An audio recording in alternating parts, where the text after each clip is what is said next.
ध्यान वाहिनी अध्याय 13 प्रबोध 13। एकाग्रता ही ध्यान का सार है। साधना सिद्धांतों का क्रमशः धीरे धीरे अभ्यास करने से और इस अभ्यास को बीच में कभी न त्यागने से मन की चंचलता को रोका जा सकता है और उसे एक ही लक्ष्य पर केंद्रित किया जा सकता है। इसी को कहते हैं एकाग्रता। इसी को धारणा भी कहते हैं। अखंड तैलधार की तरह ध्यान करते जाना धारणा है। साधना प्रारंभ करने वाले नए विद्यार्थियों में धारणा कुछ उबन पैदा कर सकती है। ध्यान का क्रमशः अभ्यास करने से जो आनंद प्राप्त होता है उसको ध्यान में रखकर वह उसको छोड़ना नहीं चाहते।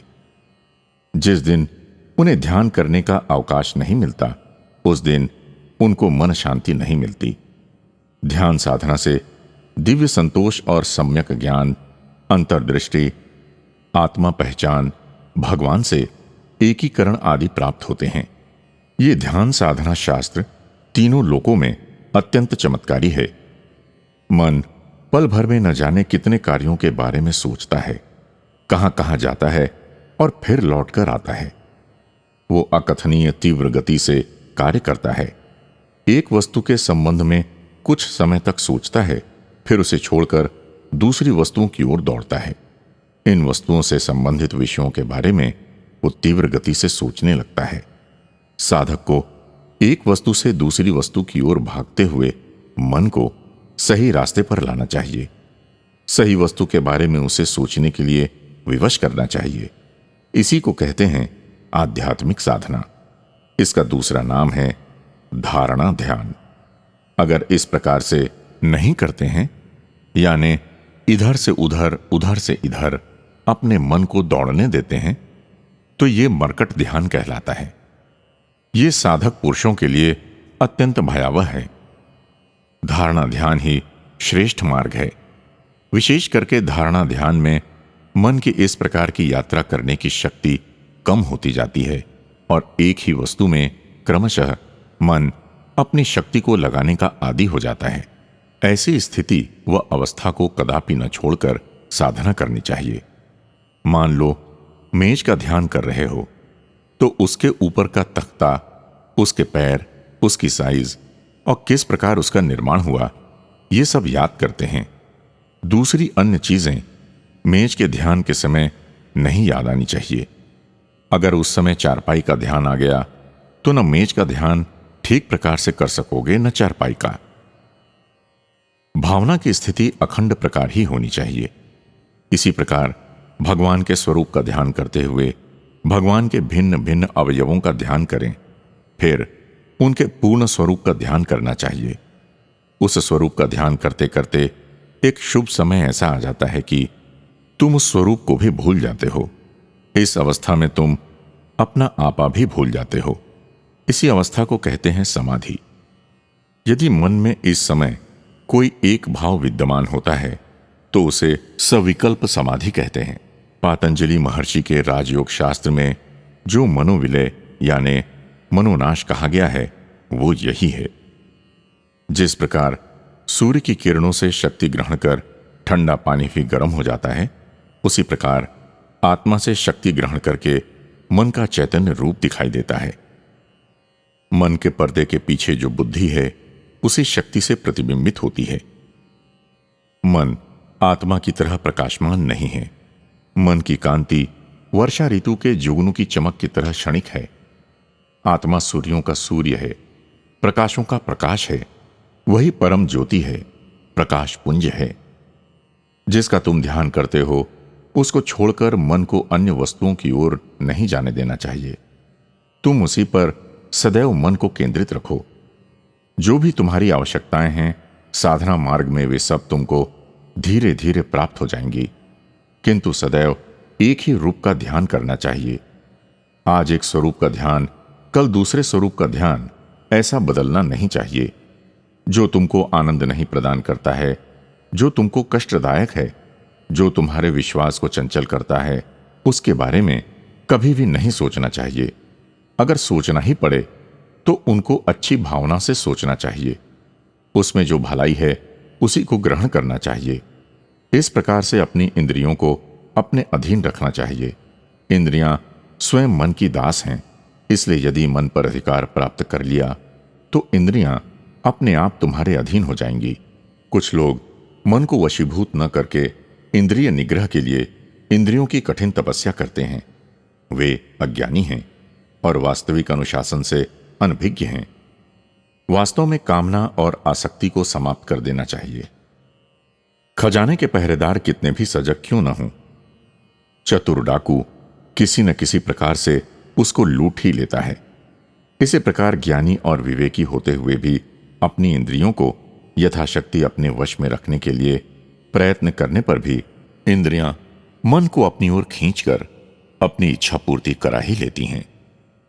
देखो, महर्षि विश्वामित्र ने कितनी कठिन तपस्या की थी, फिर भी इंद्र द्वारा प्रेरित अप्सरा को देखकर उनका मन आसक्त हो गया और उनको कामोद्वेग हो गया। केवल बाहर का कपाट बंद करके और अंदर का कपाट बंद न करके सोने से विपत्ति अवश्य उठानी पड़ेगी। यदि बाहर और अंदर दोनों कपाट बंद करके सोएंगे तो चोरों के अंदर घुसने की संभावना बहुत कम हो जाएगी। साधक को इसी प्रकार अपने शरीर भवन के बहिर्द्वारों को बंद करना चाहिए, अर्थात इंद्रियों को अपने अधीन रखना चाहिए। विषय वासना पूरित मन रूपी अंतर कपाट को शांति और वैराग्य द्वारा अपने अधीन रखने का प्रयास करना चाहिए।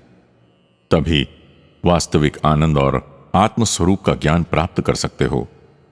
इस कारण भगवान कृष्ण ने एक बार अर्जुन से कहा, हे अर्जुन, जो इंद्रियों को अपने अधीन रखना चाहता है उनको मेरे प्रति संपूर्ण विश्वास रखना चाहिए।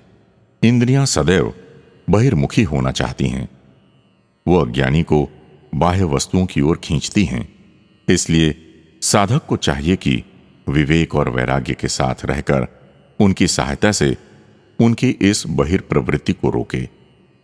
तांगा हाँकने वाला जिस प्रकार लगाम से अपने उद्दंड घोड़े पर नियंत्रण रखता है, उसी प्रकार साधक को भी विवेक और वैराग्य की सहायता से अपने मन को वश में रखना चाहिए। इंद्रियों को यदि अपने वश में नहीं रखा गया तो साधक का सत्यानाश कर सकती है। ऐसा साधक एक क्षण के लिए भी ध्यान नहीं कर सकता है। ध्यान और धारणा के लिए भगवान के स्वरूप का ध्यान अत्यंत आवश्यक है, मुख्य है। तुम्हारे अंदर इतनी शक्ति होनी चाहिए कि अगर तुम्हारे समक्ष वो रूप नहीं है तो भी तुम उसका ध्यान कर सकते हो, उस स्वरूप की कल्पना कर सकते हो। सही धारणा से भी शक्ति प्राप्त होना कुछ कठिन नहीं है। कुछ सही रास्ते पर चलने के लिए श्रद्धाहीन होते हुए भी धारणा प्रारंभ कर देते हैं। ये उनकी निरी मूर्खता है। धारणा के लिए सात्विक गुण संपन्न होना अत्यंत आवश्यक है। पहले सही रास्ते पर चलने के अभ्यस्त होकर मन को पवित्र बनाओ, तत्पश्चात धारणा का अभ्यास करो। मन की पवित्रता के बिना धारणा करने से कोई लाभ नहीं है।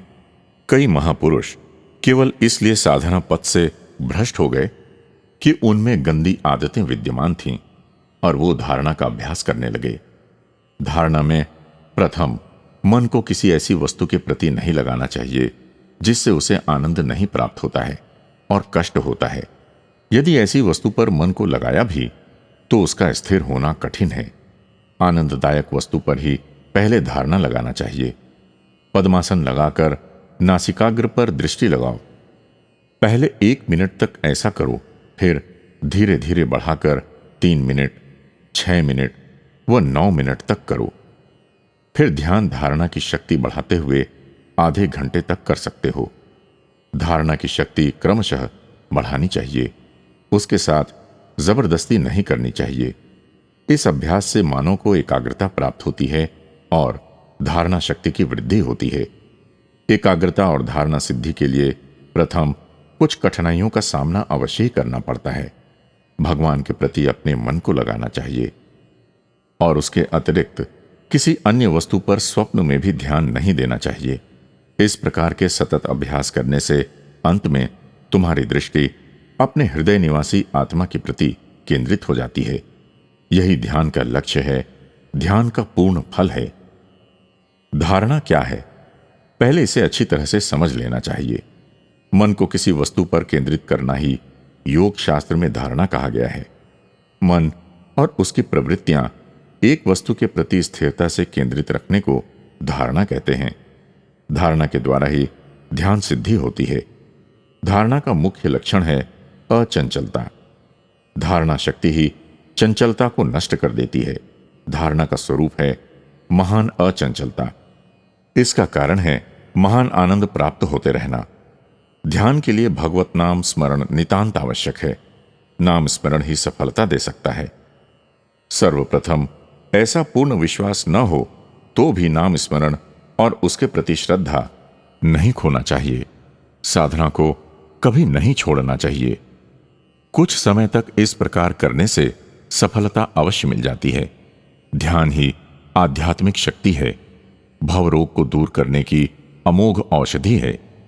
क्रोध, अहंकार, परछिद्रान्वेषण प्रवृत्ति, पाप बुद्धि आदि दुर्गुण ध्यान के रास्ते में अड़चने हैं। पहले इनको दूर करना होगा। ये अंतर मन में सूक्ष्म रूप से छिपे रहते हैं। सागर के मध्य में जिस प्रकार जल प्रवाह छिपा रहता है, उसी प्रकार ये मन में रहते हैं। साधक को छोटी छोटी वस्तुओं के लिए भी संतुलन नहीं खोना चाहिए, कुपित नहीं होना चाहिए।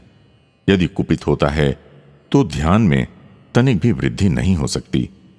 मृदु व्यवहार सहित प्रेम भावना उसकी होनी चाहिए।